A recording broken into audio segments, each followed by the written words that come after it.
за судењето на вие за СЈО? Па видете сега, не знам, нели динамиката, тоа не е нешто што зависи исклучиво од судот. Секако дека главниот збор по однос нели динамиката, односно подигнување на обвинение во овој момент е на обвинителството. Понатака, секако дека ние како суд ќе дадеме приоритет на овој предмет, исто како и на сите други, меѓутоа секако поради јавниот интерес за предметот, секако дека ќе настојуваме да има приоритет и судењата да се закажуваат почесно. Најавите беа дека ќе се одлучува неделава за притворот на Јанева, дали е закажано веќе кога ќе се одлучува или би може имате донесено било каква одлука? Не, се уште немам таква информација по однос притворот на Јанева. Чим ќе дојде такво барање за одлучување по однос некаква мерка за обезбедување присуство на обвинета, ќе одлучуваме веднаш. Денови актуелно беше и она со судиката Кацарска и одлуката на Уставниот суд во однос на одлуките на Кацарска за адвокатите. Ви имавте едно соопштение, ќе се почитува ли сега оваа одлука и како ќе се реагира? Тоа би можело ли да биде пракса и понатаму кога ќе има казнување на адвокати од страна на судија?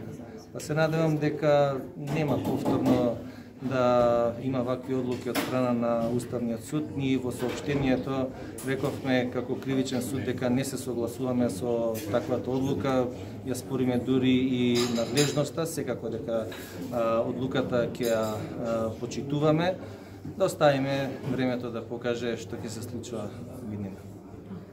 А во однос само уште нешто, во однос на оценката на обвинението за крвавиот четврток за организаторите, дали има некакви најави дека ќе се случи за брзо време? Да, оценката за брзо време ќе се случи.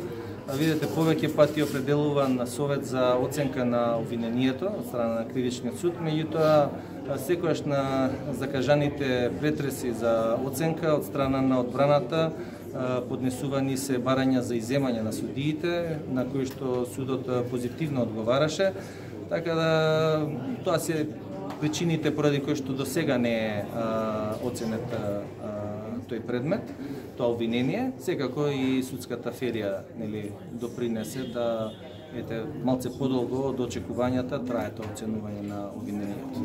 Така, со судии се работа. Кои судии не ги сака одбраната во предметот? Зашто смета дека суди поштеници? Па видете, значи малтене скоро цело одделение од организиран криминал, судиите од одделението за организиран криминал по различни основи до сега учествуваа во предметот 27 април, оној иницијалниот, првиот предмет.